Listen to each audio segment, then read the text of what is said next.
लेकिन सुनील जाखड़ की बात करें, वो तो आते कांग्रेस से ही है, यानी भाजपा के लिए तो वो आयाती ही रहेंगे। क्या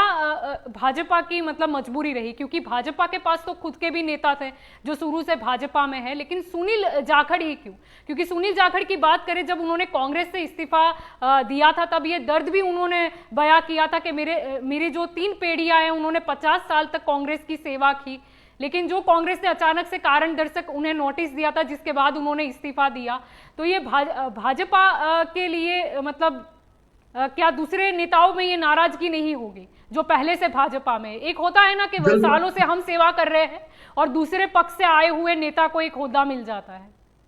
जलपा देखिए, अगर हम पंजाब में भाजपा के इतिहास की बात करें तो यहाँ हमेशा इनका गठजोड़ रहा है, अकाली दल के साथ गठजोड़ रहा है। और उस समय जब भी पार्टी जीती है, क्योंकि 2 पार्टियों का अलायंस रहा है आपस में, एक तरफ बीजेपी होती थी और दूसरी तरफ अकाली दल होता है, तो उसके बाद जब भी ये दोनों का अलायंस रहा है और वह जीते हैं, तब हमेशा अकाली दल का जो सीएम का ओहदा है वह पंजाब में रहा है। तो शायद ये भी एक बड़ा कारण हो सकता है कि शायद भाजपा को एक ऐसे चेहरे की जरूरत थी जो पंजाब में पार्टी के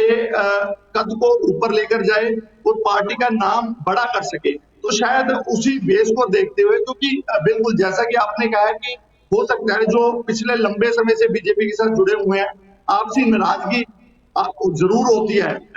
कश्मकश्म देखने को मिलती भी है कि आपसी नाराजगी होती है कि हम इतने लंबे समय से पार्टी में मेहनत कर रहे हैं, पर अभी तक की अगर बात करें, कोई चेहरा ऐसा भी उभर कर नहीं आया था जो पंजाब में लगे कि पार्टी को ऊपर तक ले जाए या लीड कर सके। तो हो सकता है कि ये भी बीजेपी की एक रणनीति रही होगी, रणनीति का हिस्सा रहा होगा कि उन्होंने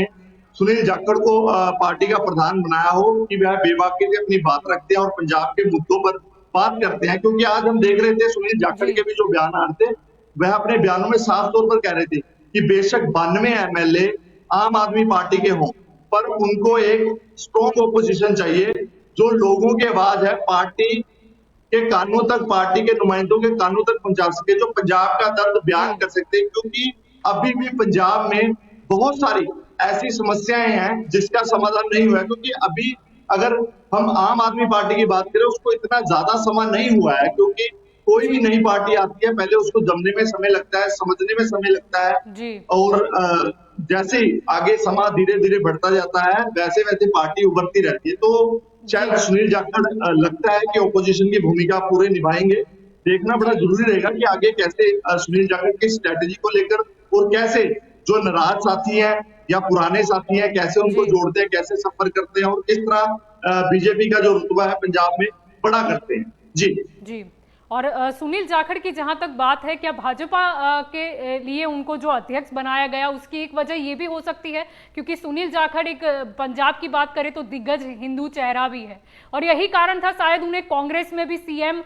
पद नहीं मिला था, क्योंकि उस वक्त कांग्रेस चाहती थी कि कोई सिख चेहरा हो वो पंजाब में प्रतिनिधित्व करे। और ये जो बात है वो सुनील जाखड़ ने जब इस्तीफा दिया था वो वीडियो में साफ कही थी कि मैं एक हिंदू हूं, शायद इसीलिए मुझे सीएम नहीं बनाया गया। दूसरे भी कारण कई दिए थे, लेकिन क्या भाजपा ने इसको अपना प्लस पॉइंट माना? क्योंकि भाजपा की बात करें तो ज्यादातर और शुरू से ही भाजपा का हमेशा हिंदुत्व वाला कार्ड रहा है, यानी हिंदू चेहरों को आगे करना। बिल्कुल जलपा, पंजाब में भी अगर बात करें कि हिंदू संगठन ऐसे हैं जो शुरू से एक मांग रखते हैं कि अब की बार जो पंजाब का सीएम है वह हिंदू चेहरा हो, क्योंकि जैसा कि हिंदू माइंडेड आपने बोला सोच है, और भाजपा भी शुरू से हिंदुत्व को एक बड़ा दर्जा देती है, रुतबा देती है। हालांकि उनके लीडर ये भी कहते हैं कि हम सभी धर्मों का सत्कार करते हैं और करना भी चाहिए क्योंकि सभी एक समान है। पर इसके साथ साथ मास्टर स्ट्रोक कह सकते हैं इसको भी कि शायद हो सकता है कि सुनील जाखड़ इसलिए उनकी पहली पसंद रही। जी बिल्कुल। आपको क्या लगता है कि जैसे कि लोकसभा चलो चुनाव तो आने ही है, सुनील जाखड़ के आने से क्या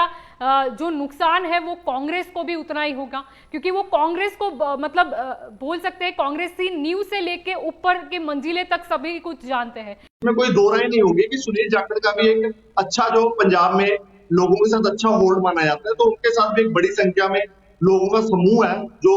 कांग्रेस को छोड़कर बीजेपी में आया। तो हो सकता है इससे कांग्रेस पार्टी को भी कुछ नुकसान झेलना पड़ सकता है, क्योंकि वही बात है कि लंबे एक समय इन्होंने कांग्रेस पार्टी में दिया और जिनकी कांग्रेस में एक अच्छी पैठ कह सकते हैं, अच्छी पकड़ थी, तो जब वह उस पकड़ को छोड़ते हैं, जब एक बड़ा एक जी दिग्गज लीडर पार्टी को छोड़कर जब दूसरी पार्टी में जाता है, तो उसके साथ एक बड़ा हुजूम साथ जाने की जी एक बड़ी संभावना रहती है। तो यह भी बड़ा एक कारण हो सकता है। और रही बात जो कांग्रेस में नाराज थे या जो भी लोग थे, जी ये क्योंकि कांग्रेस में लंबा एक समय रहा है, तो इनके संपर्क में बड़े लोग थे। तो धीरे-धीरे ऐसे लोगों के भी काफ़ी ज्वाइनिंग है जो देखने को मिली है, तो इसका असर बिल्कुल इलेक्शनों में रहने वाला है।